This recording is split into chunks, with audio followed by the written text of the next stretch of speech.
Bom dia, graça e paz, tudo bem, meus irmãos?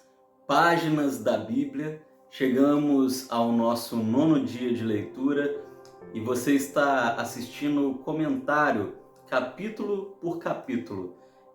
Hoje nós chegamos ao capítulo 25 do livro de Gênesis e algumas coisas chamam a nossa atenção nesse livro.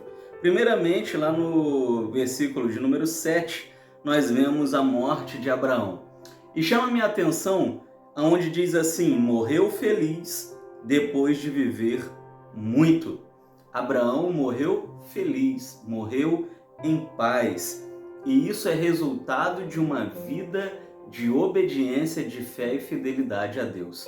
É muito ruim quando as pessoas têm medo da morte, não é verdade? Talvez você tenha, ou já viu alguém com muito medo de morrer.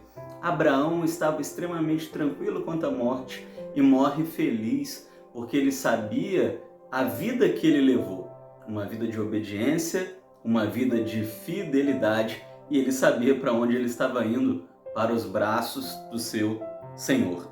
Ainda no capítulo 25, vemos lá no final do versículo 18, onde diz assim: os ismaelitas não se davam bem com nenhum dos seus parentes. Era o início do cumprimento de uma profecia, né? A profecia dada por Deus de que os filhos de Abraão, eles não se dariam um com o outro, que eles seriam inimigos. E isso acontece, meus irmãos, até os dias atuais. A gente vê aí o mundo árabe, né, em atrito com o mundo judeu, especialmente ali a Palestina contra os judeus, e aqui o texto ele reforça isso. Chegamos ao capítulo 20, ainda no final do capítulo 25, diz assim: foi assim que ele desprezou seus direitos de filho mais velho. Aqui no final do capítulo 25 começamos a ver a história de Jacó e Esaú, e você conhece a história, você leu o texto, onde Esaú vende os seus direitos de primogenitura. Mas o que chama minha atenção aqui é que o texto diz que Esaú desprezou seus direitos de filho mais velho. Nunca despreze as bênçãos do Senhor. Você vai ver lá na frente que Esaú fica desesperado. Ele chora de soluçar ao perceber tudo que ele perdeu. E tudo que ele perdeu começa aqui, quando ele despreza as bênçãos do Senhor. Os direitos de filho mais velho eram uma bênção do Senhor para ele e ele fez pouco caso. Chegamos no capítulo 26 e lá diz assim, no versículo 5: todas as nações do mundo serão abençoadas por meio dos seus descendentes. Tudo isso porque Abraão obedeceu ao meu chamado, é Deus falando, e obedeceu à minha ordem, obedeceu aos meus mandamentos, às minhas orientações, aos meus ensinamentos. Todas as nações do mundo serão abençoadas porque Abraão fez isso daqui. O que eu quero dizer é que há poder na obediência. Leve uma vida de obediência ao Senhor. Olha para mim. Leve uma vida de obediência ao Senhor. Você não pode imaginar as bênçãos que isso trará sobre a sua vida. Ainda no capítulo 26, diz assim: Isaac respondeu, ela é minha irmã. Ele ficou com medo de dizer, ela é minha esposa. Aqui Isaac reproduz um erro cometido por Abraão. Lembra que Abraão por 2 vezes fala que a sua esposa era sua irmã? Aqui a gente vê Isaac, filho de Abraão, cometendo a mesma falha.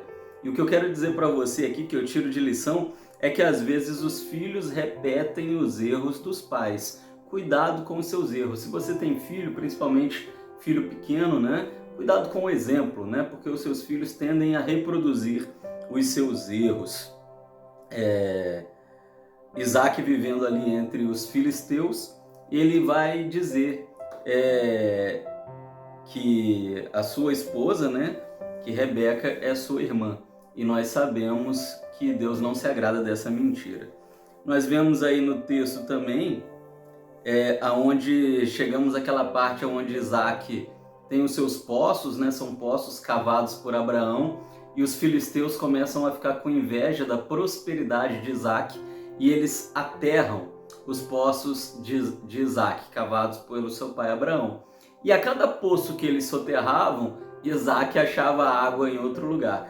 O que eu quero dizer é que você deve ter cuidado com a inveja, né? Às vezes a gente convive com algumas pessoas e a inveja é depositada na nossa vida por essas pessoas. Isso pode nos causar graves males. Porém, se você tem a proteção do Senhor, você segue despreocupado.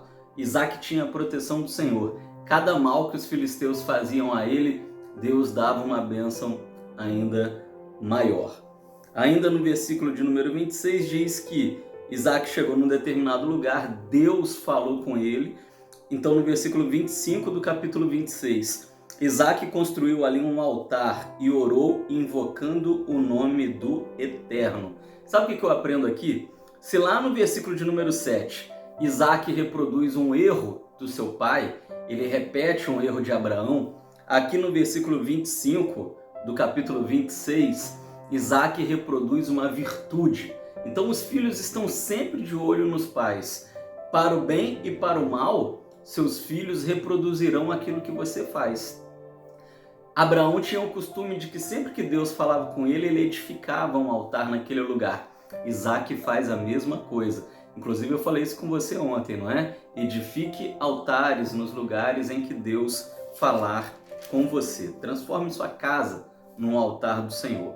No final do capítulo 26, nós vemos que Esaú, aqui uma situação que já foi tratada para trás, Esaú ele se casa com duas mulheres hititas, né? E essas duas mulheres foram um tormento na vida de Isaac e também na vida de Rebeca, né? Ou seja, essas noras eram problemáticas para os seus sogros. E aqui o texto está tratando, né, novamente a questão do jugo desigual. Como que Deus trata com seriedade essa questão do jugo desigual? Não é à toa que Moisés registra essa passagem. É para que a gente tome como lição para a nossa vida. Precisamos evitar o jugo desigual. Aqui Moisés está nos ensinando, com essa passagem, com esse registro, que o jugo desigual não traz problemas apenas para você, mas trará problema para a sua família. Esaú casou-se com duas mulheres em jugo desigual, né? Eram mulheres de outra fé, de outro povo, contrário à vontade do Senhor, e elas foram um tormento para os pais de Esaú. Chegamos ao final, então, chegamos ao capítulo 27, e o capítulo 27, basicamente, ele deixa claro que as nossas palavras têm poder para abençoar. Nesse ano das bênçãos, a gente está trabalhando muito essa questão, né? Há poder em nossas palavras. E aqui a gente vai ver o desespero de Esaú quando Isaac diz que não há mais uma bênção para entregar para ele, porque a bênção que ele tinha, ele pronunciou para Jacó. E uma vez que a palavra foi lançada, a bênção foi plantada. Creia nisso, mas creia de coração. Há poder nas suas palavras, poder para abençoar, poder para amaldiçoar. Use sua língua para o bem. Abençoe sua própria vida, abençoe a vida daqueles que te rodeiam. Assim como nós aprendemos aqui com Isaac, Isaac tinha convicção de que suas palavras tinham poder. Ele abençoou seus filhos e seus filhos de fato foram abençoados. E lá no final, aí do capítulo 27, então, nós vemos aí esse destaquezinho, novamente, né, mais uma vez, da questão do jugo desigual. Né? Moisés toca novamente nesse assunto, ele diz assim: depois Rebeca disse a Isaac: estou cansado dessas mulheres hititas. Se Jacó, Esaú casou com mulheres em jugo desigual. Se Jacó também se casar com uma hitita, eu vou perder a vontade de viver. Né? Parece que esse jugo desigual trouxe tanto problema para a família de Esaú que Rebeca queria morrer, né? Estava insuportável viver naquela casa. Que a gente leve a sério as orientações do Senhor. Até no momento, né, de constituirmos a nossa família, vamos lembrar sempre das orientações do Senhor e procurar uma mulher, um marido temente ao Senhor nosso Deus. Chegamos aqui ao final do comentário da nossa leitura de hoje. Beijo no seu coração. Que Deus te abençoe pelas páginas da Bíblia.